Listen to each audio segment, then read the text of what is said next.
At the beginning of the story, we are shown a bar where people are happily drinking. A man named Sergio enters the bar. He opens the door and enters. At the same time, a man leaves the bar. As the man leaves, someone shoots him in the head, killing him. This causes panic. Everyone nearby flees. No one knows who fired the shot or where. Within a short time, the streets become silent. Everyone inside the bar stands near the door, staring at the dead body. But out of fear, no one approaches the dead man. They are unsure of what to do next.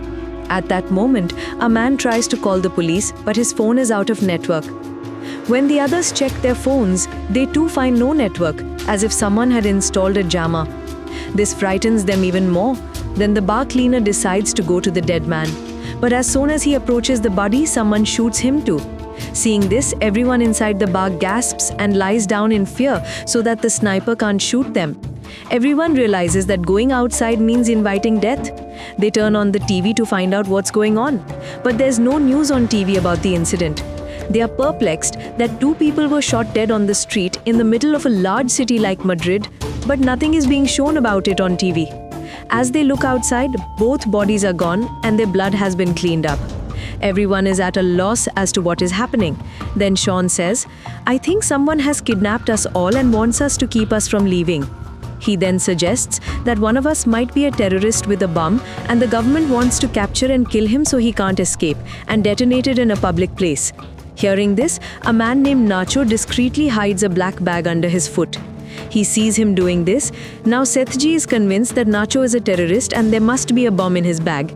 He orders everyone to catch Nacho. After Nacho is caught, the men snatch his bag.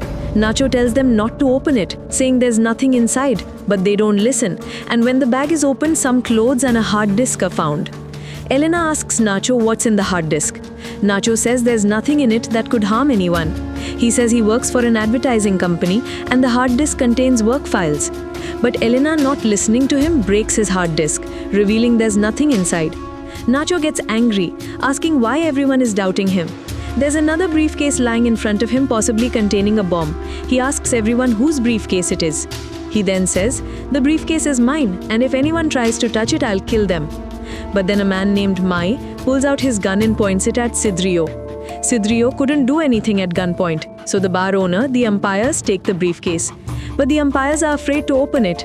Then a beggar named Israel opens the briefcase, revealing all the ladies' belongings.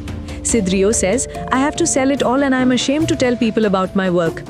Before anyone could understand what was happening, they heard a strange noise coming from the bathroom. When they try to open the door, it's locked from the inside. They manage to open it and enter the bathroom only to find a fat man lying there, unconscious. In fact, at the beginning of the story, this man came coughing into the bathroom and has been lying there unconscious ever since. He also has an injection lying near him.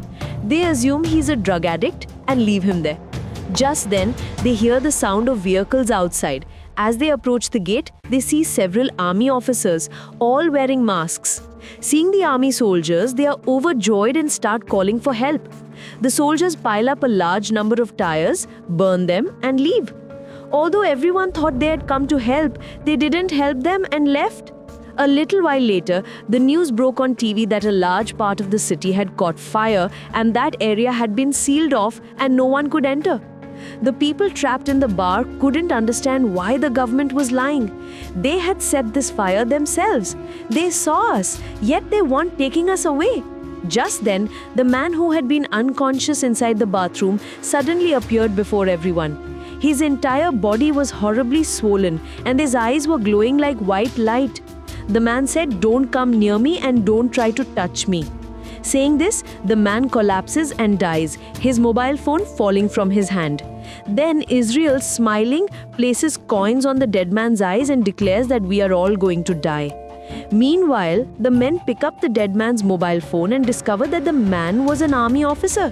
The officer's phone contains photos of people wearing virus protective suits.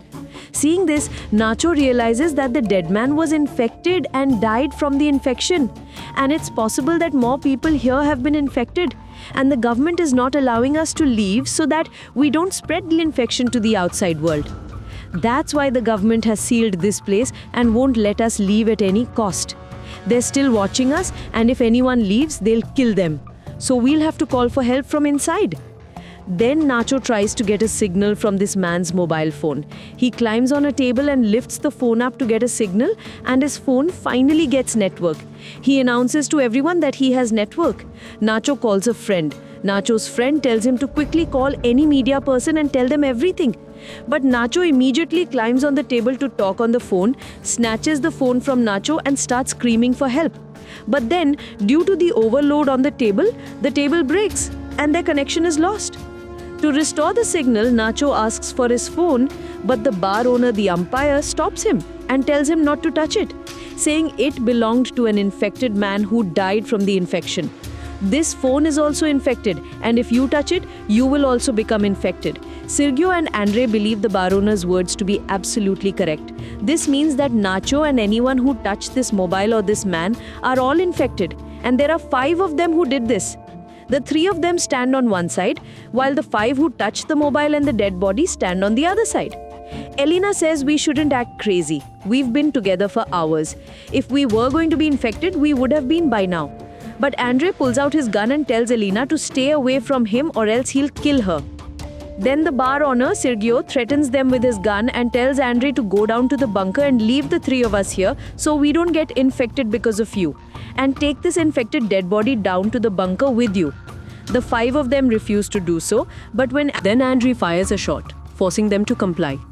All 5 of them take the dead body and go down into the bunker, locking the bunker door behind them. Only 3 people are left upstairs. The 5 people in the bunker below are deeply troubled. Just then a woman named Trini suddenly becomes very ill.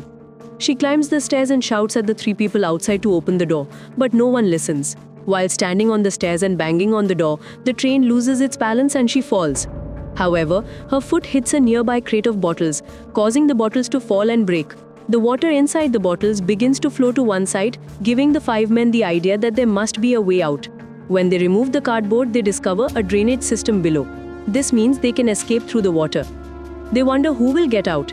Then Rail removes the drain mesh and decides to climb through it. However, the drainage system is too narrow, so the Rail oil is applied to its entire body and attempts to climb down. However, the drainage system's opening is too small, preventing it from descending, and the Rail gets stuck in the hole. Suddenly, they hear gunfire and the screams of 3 people upstairs. Hearing these sounds, they become extremely frightened. Then they see smoke in the bar upstairs, and they realize that someone killed the 3 people upstairs and set the entire area on fire. Train then goes upstairs to check on the condition of the people upstairs and tries to open the bunker door. However, the bunker door is extremely hot, so Train's hands burn upon touching it, causing her to scream. They then bandage Train's hands, which brings her some relief. Meanwhile, Israel is still trapped in the bunker. Together they pull Israel out of the train. They then sit down and wait quietly until the situation calms down. After a few hours, the fire is completely extinguished, and they decide to go upstairs to the bar.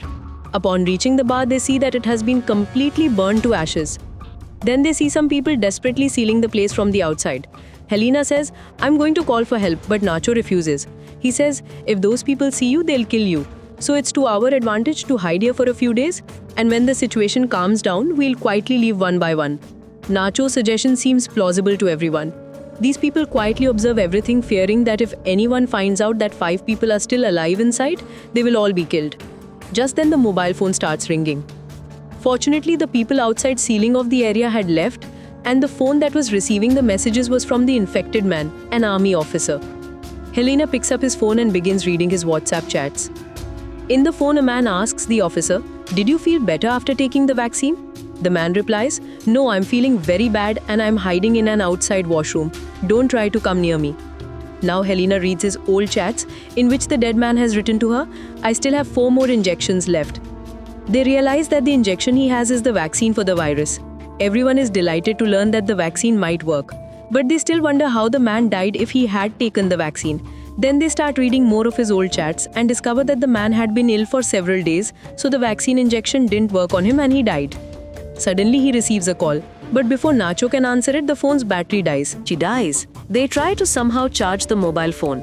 Nacho finds a gun there, which he quietly picks up.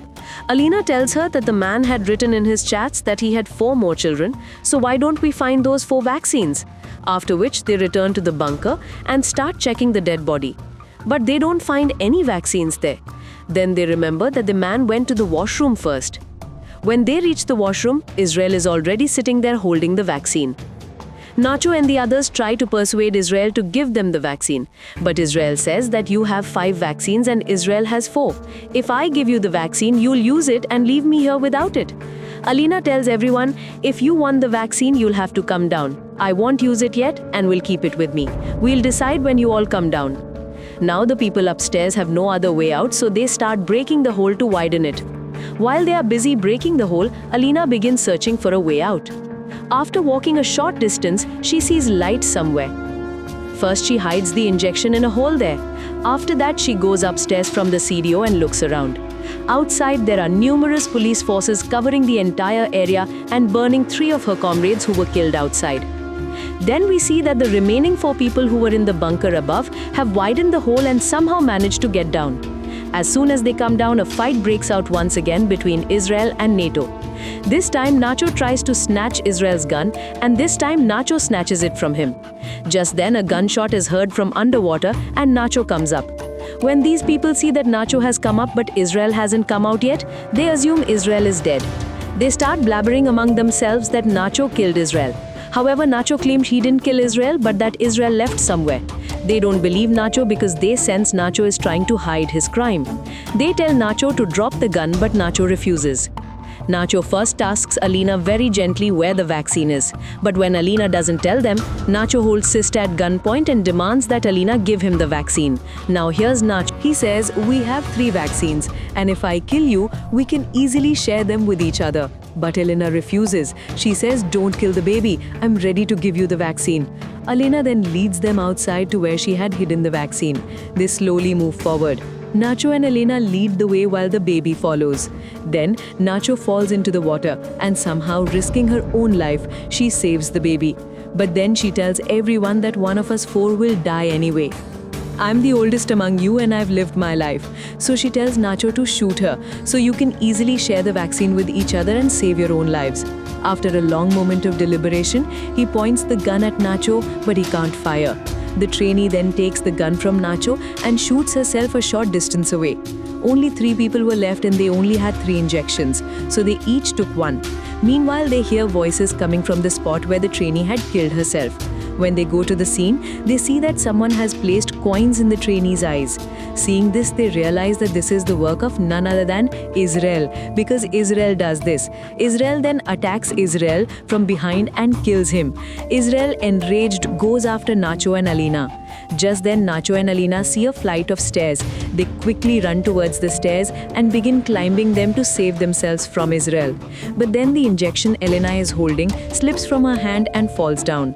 Since Israel was also climbing the stairs behind them to kill them, Elena cannot go back to pick up the injection, because if she went down, Israel would kill her. Just then, Israel grabs Nacho by the leg. Nacho realizes he won't be able to get out, so he hands Elena his vaccine and tells her to take care of herself. Israel then grabs Nacho by the leg and pulls him down forcefully, causing them both to fall to their deaths. Elena injects herself with the vaccine Nacho gave her and emerges from the drainage. Upon emerging, she sees a large crowd of people and realizes that the government has sealed off the entire area from here on out. Then a woman takes off her jacket and puts it on for Elena, and she mingles with the people. In this story, some innocent people are also killed, but the government was forced to take this step because if these people had mingled with people without the vaccine, the virus could have spread throughout the world. Therefore, the government had to take this step for the safety of the country's public. This concludes the story. If you enjoyed the video, please subscribe to our channel and like the video.